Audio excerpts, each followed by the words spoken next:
Welcome back. Still with me in the studio, Charlie Pistorius, Analyst at Frontier Advisory, and Dirk Kotze, Director and General Manager for Africa at the Beijing Axis. We're talking about China's involvement in Africa. One of the questions I put to you before the break was the whole thing about China coming in, taking the raw materials, but also operating in this African space. Is it short-sighted? Because the person who is running a store in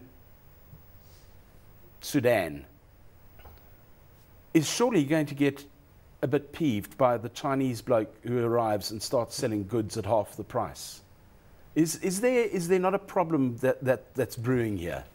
Maybe take the devil's advocate view on this one, Jeremy. Mm-hmm. Before Chinese cheap goods came into African marketplace, so asking the question, is it a boon or a bane? Were basic necessities and essential goods, were they available? And at what cost were they available to average Africans, to the middle class, economic classes and so. Now today that's a lot more available. Sure, there's been crowding out of competition, and especially textiles is a very good case study to look at this in terms of how local manufacturing capacity was lost. But overall, there's a longer-term balance of play that balance of power that it really needs to be looked at here. I like to put it a little bit more in the hands of the African stakeholders themselves. You have to create an enabling environment locally. The incentives, the tax structures. Sure, with China, we, as Africa, almost have 95% of the goods are almost duty-free these days, manufacturing goods. So it's really creating that conduit.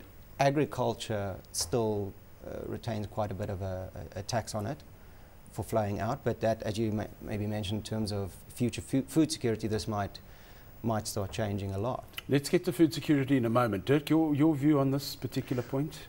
Well, I think one shouldn't frame China, Africa in terms of only street vendors and whether they can make money or not. It is true that in some areas Chinese vendors are moving in. You saw a few disturbances in Nigeria a year or two back.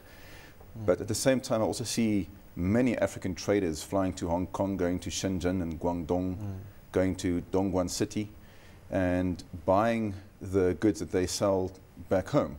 In the end, if you have a market with a certain demand profile, the people who are part of society there would know better what to sell to that population. So I think, yes, at the beginning you would have traders coming from China and setting up shop on African streets, but at the same time you're also creating an African entrepreneurial class who travels abroad, buys things, bring them back, and in that way you enhance the entrepreneurial capacity in African countries, and that's a good thing. I said right at the beginning that I was going to take the sort of negative stance here. I get a sense that you're very positive about the whole involvement of China in Africa. Is that correct? Yes, one has to be. If you look at the fact that China is an emerging power, we're moving towards a bipolar world again. And just after the end of the Cold War, you had a phase where no one really cared about Africa because suddenly it wasn't an ideological battleground anymore. Now Africa is becoming an economic battleground, if you can use the word in a somewhat different context. And that's good because you'll have Chinese, African countries being able to attract investment and dictate the terms more than they were able to 20 or 30 and definitely longer ago, 50 years ago. So definitely one has to be positive. At the same time, you have to be wary of being blinkered. One has to understand that Chinese involvement in Africa is good, and sometimes it's not that good. And African people will have to define that relationship. The relationship we have at the moment with China is, to me, and I may be absolutely wrong here, but to me seems to be a bit of a, we're still finding our way. Tug of war, absolutely. Because there are the cultures are just so different, and the attitudes, and I get the impression that the Chinese are they're measured. They like everything in place. They want everything in writing, but that doesn't work that way in Africa. Well, for all the Chinese involvement in Africa, they have a very low risk appetite. And as this relationship becomes more complex, that'll have to change, because in the end, what you're willing to risk, you may get back in reward or perhaps in loss, and they have to get used to that fact. So you won't be able to come into Africa anymore and demand a sovereign guarantee for taking part in the project. You won't be able to do large government-to-government deals that doesn't take cognizance of the realities on the ground and what the people actually think of that. I think Zambia learned a very bitter lesson in that respect. So yes, it is a bit of a grind at the moment, but it is moving in the right direction. That's why I'm positive about that. People are learning how to better Let me just also, on the back of that, I'm positive in the pragmatic sense. Looking at it, it's a new scramble for Africa, one might say, these days. China has actually opened up the floodgates. If you like, leveled the playing field. You know, the likes of Turkey is trading with Africa more than Russia. South Korea is trading with Africa more than Brazil, more than South Africa trades with Africa. So what I'm saying by this is there are far more players involved these days, emerging market players, than China, than the BRICS. Even Indonesia is stepping up in there. So China's already the single largest country trading partner, supplanting the US in that sense. But as a grouping, the BRICS, the emerging, are very important, and hence we come back to earlier, the tipping point. I think what the Chinese have done is they've opened the eyes of the African stakeholders, showed them a new new ways to source financing, new ways to negotiate, and yes, they certainly you have to be wary of some of these things occasionally. Each condition, each terms of trade has to be taken. Are we getting too wound up about this? Are we actually getting too serious about it? I think it's good media. I think it makes good media. No offense, but people like China bashing, and there's valid reasons on many fronts. But I think the generalization, you know, can get carried away. But there are generalizations. I mean, there is a feeling that the Chinese are people who would back despotic leaders in Africa. And prop them up. Yes, but look, Jeremy, this comes on the back of this no interference foreign policy, playing out right now in Libya. You know, and like I say, there's a lot of good media when we want to start talking professed arms sales and things of this nature. But I think let's just bring it back to Zambia for a moment. I think what's happened right now, and I must say I wasn't cute.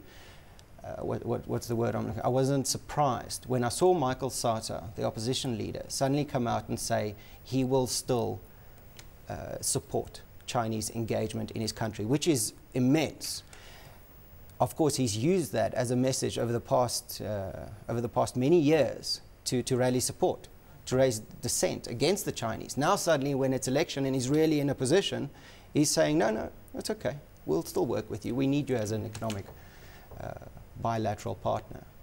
So, you know, in terms of Sudan, sorry to interrupt you there, Dirk, but also, you know, when the South split, everybody thought, well, this is going to be disaster. China's going to have to step out of its non-interference and start, you know, what's it going to do? Break ties with the North, where all the resources, most of the resources are in the South. But in fact, didn't they were very involved in getting the peacekeeping initiative going. They were the tipping point in that instance, the ones who with the African Union used their footprint on the ground and their close ties. So you reckon we are getting too carried away here? Well, one should not be hubristic about China's involvement in Africa. There are several sticking points. China is not the type of country that we are used to dealing with in Africa. China doesn't have a civil society as we know it over here. So when there are abuses carried out by individuals or by companies, there's no resonance in the Chinese, in the home country, in their civil society. You don't have stockholder boycotts and so on and so forth, as you would have with an American company who commits an abuse in Africa. So Africa has to be wary. It has to be, at the same time, also constructive in its engagement with China. So to come back to what Charlie mentioned about the doctrine of non-interference, China will probably continue following that doctrine in its dealings with Africa and most of the world. Libya merely showed us the limits of that. It isn't always going to work, but it's probably the least bad option when you're dealing with a continent that is culturally very different and consists of 54 countries. In reality, however, China doesn't deal with Africa as a whole. It deals with the individual countries in very, very different ways.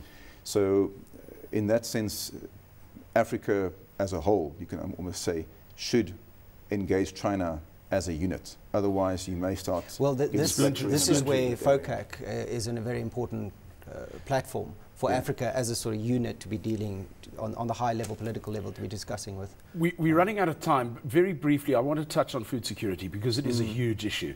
What are your feelings here? Because there's been talk not only of China, but Indonesia and other countries wanting to buy up huge tracts of African land to secure their own food. Again, little evidence of that. One of these wonderful myths, but if you actually look at some good studies, academic studies, on-the-ground studies that have been done, they come out and they say, well, we see little evidence of the Chinese doing land grabs more than anyone else. There are land leasing deals going on, and certainly with, in terms of food security, when you say food security, Africa is going to be a very important playing ground. But what I'm thinking first and foremost is China today urbanized at roughly only 47%, which in the next 10, 15, 20 years is going to reach up to 70% even. Now, where's all that resources going to come from for the construction build? Yeah, I mean, food security is a bit of a red herring in this discussion, because you won't ever have a situation in Africa, as you, for example, had during the Irish potato famine, where there is food available, but it all gets carted off by the landlords. It just won't be politically sustainable. And the investors in Africa in agriculture know that. Once you had food pressure, the people locally simply are just going to eat the food that is around. So one shouldn't see that as a threat, rather see it as an opportunity to develop Africa's agricultural sector so it can produce enough for its own consumption and for a large part of the world, which it is able to. Are we getting, and when I say we, I'm talking as a South African now, getting a little bit paranoid about this new, we had the Roy Gevaar with Russia.